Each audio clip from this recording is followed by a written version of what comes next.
స్థానిక సంస్థల్లో మహిళలకు 50% రిజర్వేషన్ మీద చర్చిస్తున్నాం. ప్రొఫెసర్ లక్ష్మి గారు, ఇందాక రాజేంద్ర ప్రసాద్ గారు అన్నారు, మీరు కూడా అన్నారు. అంటే ఎంత ప్రభావవంతంగా పనిచేయగలుగుతున్నారు శాసనసభలోను, మంత్రిమండలిలోను, లోక్సభలోను, రాజ్యసభలోను. ఫైర్ బ్రాండ్స్ గా ఉన్నారు, మంచి మంచి ఉపన్యాసాలు ఇస్తున్నారు, సభను నిజంగా ఆకర్షించగలుగుతున్నారు. కానీ కింద ఎంతవరకు ప్రభావవంతంగా పనిచేయగలుగుతున్నారు? ప్రధానంగా స్థానిక సంస్థల్లో గ్రామాల్లో ఉండేటువంటి మహిళలకి సోషల్ ఎక్స్పోజర్ చాలా తక్కువ ఉంది. కాబట్టి ఇక్కడ ఏమవుతుందంటే పురుషాధిక్య సమాజంలో పురుషులు వాళ్ళపై పెత్తనం ఎక్కువ చెలాయిస్తున్నారు. ఒకవేళ వాళ్ళకి రానప్పుడు వాళ్ళ భార్యలను, వాళ్ళ బంధువులను, లేదా వాళ్ళ చెప్పు చేతల్లో ఉండేటువంటి వ్యక్తులను నిలబెడుతున్నారు. కనుక మహిళకి ఇది తొలిసారి 1951లో భారతదేశంలో పురుషుల పరిస్థితి కూడా అదే. ఈ రోజు మహిళలు రాజకీయాల్లోకి వస్తుంటే వీళ్ళు చెప్పినట్టు వినాలేమో అనే ఆఖరికి ఆఫీసులో కూడా మగవాళ్లే కూర్చున్న సందర్భాలు చాలా ఉన్నాయి. ఆడవాళ్ళు ఎవరో ఒకరు సంతకాలు పెట్టడం వాళ్ళే చేస్తున్నారు. ప్రొఫెసర్ లక్ష్మి గారు, నేను ఒక సమావేశానికి వెళ్ళాను ఊర్లో. ఆ సమావేశం కొంచెం ఆలస్యం అవుతుంది. ఏంటి ఆలస్యం అవుతుందంటే సర్పంచ్ గారు రావాలన్నారు. చివరికి ఆయన వచ్చారు. వచ్చిన తర్వాత సమావేశం అయిపోయింది, అందరూ ఉపన్యాసాలు అయిపోయి నేను బయలుదేరే ముందు సర్పంచ్ గారిని పిలిచి, సర్పంచ్ గారు మీకు ఎప్పుడైనా ఏదైనా సలహా సంప్రదింపు కావాలంటే మీరు మాతో మాట్లాడచ్చు అంటే, నేను కాదండి సర్పంచ్, నా ఆవిడ రారు బయటికి. ఆమెను బయటకు తీసుకురారు, ఏ సమావేశానికి తీసుకురారు. బయట పనులన్నీ చక్కబెట్టలేదు. కలెక్టర్ దగ్గరికి వెళ్ళినా, మంత్రి దగ్గరికి వెళ్ళినా, ఎమ్మెల్యే దగ్గరికి వెళ్ళినా, అధికారుల దగ్గరికి వెళ్ళినా, ఎక్కడికి వెళ్ళినా కూడా ఈయన వెళ్తారు, సంతకాలు మాత్రం ఆవిడతో పెట్టిస్తారు. ఇది వాస్తవం కదా? ఇది చాలా వరకు వాస్తవం అండి. మొదటి దశలో మహిళలు చాలా వరకు 90% ఇదే విధంగా ఉన్నారు.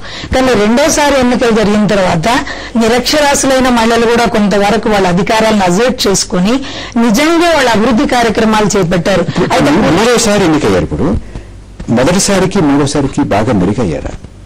కొంతవరకు కొంత తేడా ఉంది. ఎందుకంటే పురుషుడు చేసేటువంటి పని స్త్రీ చేసే పనికి తేడా కనబడుతుంది. ఎందుకంటే వాళ్ళ వార్డులో గాని, వాళ్ళ గ్రామంలో గాని పురుషుడు ఎంతసేపు రోడ్ల గురించి, రాబోయే వాటి గురించి చర్చించాడు. అదే స్త్రీ అయినట్లయితే ఆ పిల్లల ఆరోగ్యం గురించి, పిల్లల బడి గురించి, చదువు గురించి, మంచినీళ్ళ గురించి, తర్వాత వీధి దీపాల గురించి వాళ్ళు ఎక్కువగా చర్చించారు. మీ అధ్యయనాల్లో అవినీతి కూడా మహిళా సర్పంచులు ఉన్న చోట, మహిళా సభ్యులు ఉన్న చోట బాగా తగ్గింది అనేటువంటి కొన్ని అధ్యయనాలు ఉన్నాయి. మీ అధ్యయనం అలాంటివి తేలయ్యా? కొన్ని చోట్ల ఉంది, కానీ కొన్ని చోట్ల మానవ నైజం, అవినీతి అనేది స్త్రీ పురుషుడు అనే తేడా ఏముండదు. కాకపోతే కమిట్మెంట్, ఆఫీసులో కూర్చొని వర్క్ ఎవరు నిజంగా చేస్తారు అనుకున్నట్లయితే మహిళలే కమిట్ అయి చేస్తారు. ఎందుకంటే మహిళలకు సిగరెట్ తాగాల్సిన పని ఉండదు, బయట పోయి ఛాయలు తాగి మాట్లాడే అవకాశం వాళ్ళకు ఉండదు, అవసరం కూడా ఉండదు. పార్టీలోకి వెళ్లి పైరవి చేసే వరంగల్ నుంచి కాకతీయ విశ్వవిద్యాలయంలో రాజనీతి శాస్త్రం ఆచార్యులుగా ఉన్నటువంటి ప్రొఫెసర్ జ్యోతిరాణి గారు ప్రత్యక్ష ప్రసారం ద్వారా మనతో మాట్లాడడానికి సిద్ధంగా ఉన్నారు. ప్రొఫెసర్ జ్యోతిరాణి గారు నమస్కారం అండి. జ్యోతిరాణి గారు నమస్కారం అమ్మా. కొంచెం ఆడియో ఇబ్బంది ఉంటుంది, వస్తుందా? ఇవాళ పంచాయతీ సంస్థల్లో 50% మహిళలకు రిజర్వేషన్ పెంచడానికి, అందుకు అనుగుణమైన రాజ్యాంగ సవరణ చేయడానికి కేంద్ర కేబినెట్ నిర్ణయం తీసుకోవడం నిజంగా సంతోషించాల్సిన విషయమే. అయితే ఇవాళ మనము సాధికారత గురించి చాలా సీరియస్ గా మాట్లాడుకుంటున్నాము. మహిళా సాధికారతలో ప్రధానమైనటువంటి అంశం ఏంటంటే రాజకీయ సాధికారత. రాజకీయ సాధికారతకి ఈవెన్ ఒక జెండర్ ఎంపవర్మెంట్ మెజర్ అనే దాన్ని ఇంట్రడ్యూస్ చేసింది. ఆ జెండర్ మహిళా సాధికారత కొలమానంలో ప్రధానమైనటువంటి అంశం ఏంటి అని అంటే చట్టసభల్లో ఎంతమంది మహిళలు ఉన్నారు అనేది దాన్ని బట్టి మహిళా సాధికారత కొలమానము నిర్ణయించబడుతుంది. అంటే రాజకీయ నిర్ణయాలలో మహిళల భాగస్వామ్యం అనేది చాలా ముఖ్యమైనటువంటి అంశం. దాని దృష్ట్యా చూసినట్లయితే మనం స్థానిక సంస్థల్లో రిజర్వేషన్లు 33% ఇంట్రడ్యూస్ చేసి 1.5 దశాబ్దమైంది. ఇంకా దాన్ని 50% పెంచాలనుకుంటున్నాం. అది చాలా సంతోషించాల్సిన విషయమే. అయితే మరి అసెంబ్లీలో, పార్లమెంట్ లో కూడా మహిళలకు రిజర్వేషన్ 50% ఎందుకు ప్రవేశపెట్టడానికి వెనక ముందు ఆడుతుంది ప్రభుత్వం. ఇప్పటి వరకు కూడా 100 రోజుల పథకం పోయింది, అన్ని పథకాలు పోయినాయి. అన్ని పార్టీలు కూడా మహిళలకి రిజర్వేషన్ కి మేము వ్యతిరేకం కాదు అని అంటున్నారు చట్టసభల్లో మహిళలకు రిజర్వేషన్ విషయంలో. కానీ ఇంతవరకైతే అది బిల్లు రూపం, చట్ట రూపం తీసుకోలేదు. దీని గురించి మనం చాలా సీరియస్ గా ఆలోచించాలి. ఎందుకు అంటే మరి మహిళలు 50% ఎందుకు ఉండాలి అసలు చట్టసభల్లో? రాజకీయ నిర్ణయాల్లో మహిళలు 50% ఎందుకు ఉండాలి? దానివల్ల ప్రయోజనం ఏంటి? సమాజానికి గాని, దేశానికి గాని, కుటుంబానికి గాని ప్రయోజనం ఏంటి అని అంటే మహిళలు చట్టసభల్లో నిర్ణయాల్లో ముఖ్యమైన చురుకైన భాగస్వామ్యం తీసుకున్నప్పుడు డెఫినెట్ గా మహిళా దృష్టికోణం ఒకటి ఉంటుంది, అది మానవీయ కోణం. ఆ మానవీయ కోణంలో నిజాయితీ, నిబద్ధత, తర్వాత క్రమశిక్షణ, సిన్సియర్ గా పనిచేయడము, కరప్షన్ కు తావుండదు, ఇట్లా చాలా ఉన్నతమైన విలువలు సమాజంలో ఏర్పడడానికి వీలవుతుంది. గనక మనం చాలా గట్టిగా మహిళా సంఘాలు అన్ని వాళ్ళ సీరియస్ గా పోరాడేది ఏంటి అని అంటే, తప్పకుండా పార్లమెంట్ లో, అసెంబ్లీలో కూడా మహిళలకు 50% రిజర్వేషన్ తీసుకొచ్చే విధంగా చట్టాన్ని సవరించాలండి. ఇది ఆహ్వానిస్తగింది. రాజేంద్ర ప్రసాద్ గారు చెప్పినా, ప్రొఫెసర్ జ్యోతిరాణి గారు చెప్పినా, లక్ష్మి గారు చెప్పినా, ఎవరైనా చెప్పినా కూడా ఇది ఆహ్వానిస్తగిందే. కానీ ఇది సాధికారతని పూర్తిగా సాధించుకునేటటువంటి మార్గం కాదు. శాసనసభలోనూ, లోక్సభలోనూ వీటిల్లో గనక ఇస్తేనే గాని దీనికి పూర్తి పరమార్థం చేకూరినటువంటిది కాదంటున్నారు. ఇప్పుడు కరెక్టేనండి.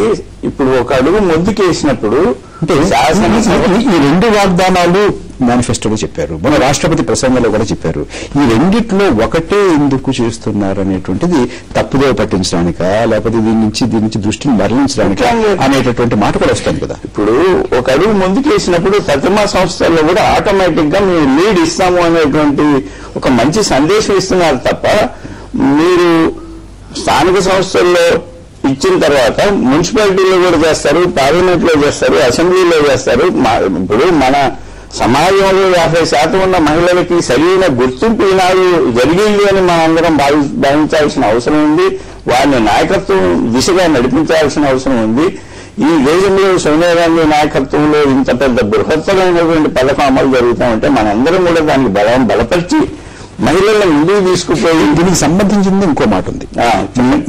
మీ ప్రభుత్వంలో, ఏ ప్రభుత్వం, ఏ పార్టీ మంత్రులందరూ ఏమంటారంటే, అది మగ ఆడ పక్కన కూడా సర్పంచ్కి ఎందుకయ్యే అధికారాలు, గ్రామాలకు ఎందుకు అయ్యే అధికారాలు, స్థానిక సంస్థలకు ఎందుకయ్యే అధికారాలు, మీరు చేయలేరు అనేటువంటి మాట మాట్లాడుతున్నారు. అది మామూలుగానే మాట్లాడుతున్నప్పుడు 50% మహిళలకు ఇస్తే అసలు మహిళలు ఏం చేస్తారు? బయటకు అనకపోయినా, అంటే పొలిటికల్ గా కరెక్ట్ కాదు కాబట్టి బయటకు అనకపోయినా లోపల అటువంటి భావం లేదా? ఇప్పుడు మనకు స్వాతంత్రం ఎంత పోరాటం చేస్తే మనకు వచ్చింది చెప్పండి. మహాత్మా గాంధీ నాయకత్వంలో ఈ దేశానికి స్వాతంత్రం రావాలి, ఈ తెల్లగారి దేశం నుంచి పరిపాలన పారదోలాలి అంటే మనం ఎంత కష్టపడ్డామో, ఈనాడు స్థానిక సంస్థల హక్కుల కోసం స్థానిక సంస్థల నాయకులు ఈనాడు బలమైన ఉద్యమాలు చేస్తున్నారు. బలమైనటువంటి చట్టం వచ్చింది, బలమైనటువంటి నాయకత్వం వచ్చింది. అయినప్పుడు డెఫినెట్ గా మనం రేపు హక్కులు విధులు సాధించడంలో దట్ ఈజ్ సెకండరీ పార్ట్. అది ఆటోమేటిక్ గా సాధించడం అనేది చాలా ఈజీ పాయింట్ అని ప్రొఫెసర్ లక్ష్మి గారు. స్థానిక సంస్థల పాలన అనేది విధులతో కూడినటువంటిది. అయితే ఇక్కడ 50% మహిళలకు ఇచ్చినందువల్ల అదనంగా స్థానిక సంస్థలకి, గ్రామాలకి, మండలాలకి, జిల్లా పరిషత్తులకి వచ్చేటటువంటి లాభం ఏమిటి, ప్రయోజనం ఏమిటి? రాష్ట్ర ప్రభుత్వం, కేంద్ర ప్రభుత్వ నియంత్రణ ఉన్నంత కాలం, ఆర్థికంగా వీళ్ళకి స్వేచ్ఛ లేనంత వరకు, ఆర్థిక స్వావలంబన లేనంత వరకు వీళ్ళు 50%, 60% వచ్చినా ప్రయోజనం ఉండదండి. ఎప్పుడు ప్రయోజనం ఉంటుందంటే, ఎప్పుడైతే బాధ్యత ఉంటుందో ఆ బాధ్యత నిర్వర్తించడానికి తగిన డబ్బు కావాలి. ఆ డబ్బు ఆమె చేతిలో, అతని చేతిలో ఉన్నట్లయితే వాళ్ళు నిజంగా ఆ సంక్షేమ కార్యక్రమాన్ని చేపట్టగలుగుతారు, వారి దృష్టికోణాన్ని అమలు చేయగలుగుతారు. అంటే విధాన నిర్ణయంలోనూ, నిధులు ఖర్చు పెట్టడంలోనూ ఈ రెండింటిలో స్వేచ్ఛ కావాలి. ఆ ఏ స్వేచ్ఛలు లేకుండా మీకు ఇస్తున్నాము అంటే ఏమి ఇస్తున్నారు? మీకు చైర్లో అలంకరణ కోసం కూర్చోబెట్టినంత మాత్రంలో ఏమవుతుంది? నిజంగా ఎంపవర్మెంట్, సాధికారిత అంటే స్వయం నిర్ణయం తీసుకోగలగాలి, అన్నిటి మీద, వనరుల మీద ఆధిపత్యం ఉండగలగాలి, నియంత్రించగలగాలి, ప్రజల కోసం వాళ్ళు ఏం చేయాలో చేయగలగాలి. కొన్ని రాష్ట్రాలు కేంద్ర ప్రభుత్వం ఈ సంస్కరణ, ఈ ఆలోచన వరకు కూడా ఆగలేదు. చేశారు, హిమాచల్ చేశారు, బీహార్ చేశారు, జార్ఖండ్ చేశారు, ఉత్తరాంచల్ చేశారు, కేరళ చేశారు, ఇవన్నీ చేస్తున్నారు. అంతేకాకుండా లక్ష్మి గారు, మధ్యప్రదేశ్ లో కొన్ని చోట్ల మొత్తం పంచాయతీ సభ్యుల దగ్గర నుంచి, సర్పంచుల దగ్గర నుంచి మండలాలు అంటే వాళ్ళు మండలాలు అంటే ఆ ప్రయోగాల యొక్క ఫలితాలు ఎలా ఉన్నాయో కూడా మనం ఒకసారి పరామర్శించేద్దాం. దానికి ముందు ఒక చిన్న విరామం తీసుకుందాం. పంచాయతీరాజ్ సంస్థల్లో మహిళలకు 50% రిజర్వేషన్ మీద చర్చిస్తున్నాం. రాజేంద్ర ప్రసాద్ గారు, కొన్ని రాష్ట్రాలు ఆగలేదు.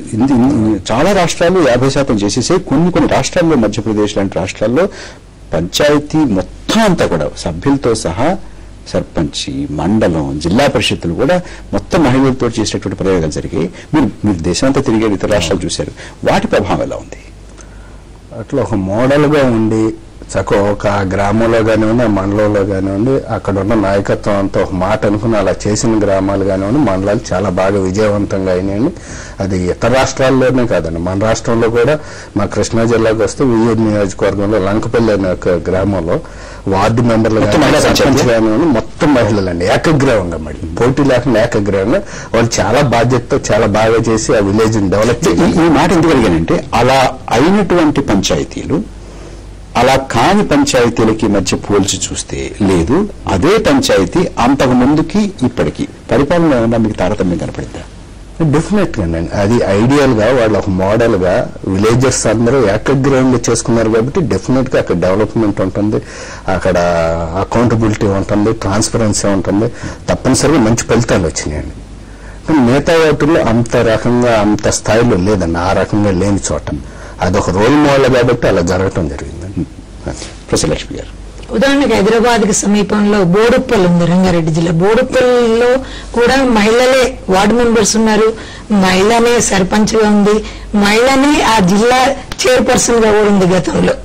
అయితే దానికి మిగతా వాటితో పోల్చినప్పుడు మహిళలు ఇంతకుముందే చెప్పినట్లు ముందు కుటుంబంలో ఉండే పిల్లల ఆరోగ్య పరిస్థితులు మెరుగుపడాలి, దగ్గరలో స్కూళ్ళను పెట్టించారు వాళ్ళు, తర్వాత వాళ్ళకి కావాల్సినటువంటి పుస్తకాలు డ్రెస్సులు వచ్చేటట్టు ప్రయత్నం చేశారు, ఆ దగ్గరలో ఉన్న రోడ్లు బాగుపడేటట్టు చూసుకున్నారు, మంచినీటి సౌకర్యం కోసం వాళ్ళు ప్రయత్నం చేశారు.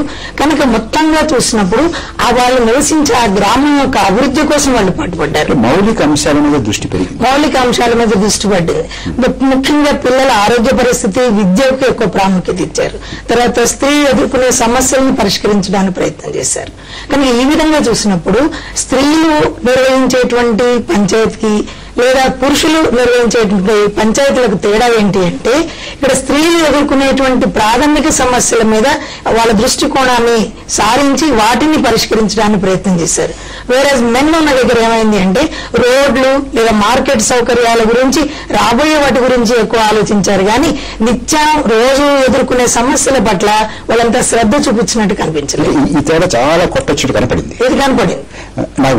ఇంకో అంశాన్ని స్పృశిద్దాం. ఇది కేవలం పంచాయతీరాజ్ వ్యవస్థ, గ్రామాలకు సంబంధించినటువంటి సర్పంచి, పంచాయతీ, మండలం, దానికి ఇది మున్సిపాలిటీకి వర్తించేలాగా అయితే కనపట్లేదు. 243D అని అంటే కేవలం 73వ రాజ్యాంగ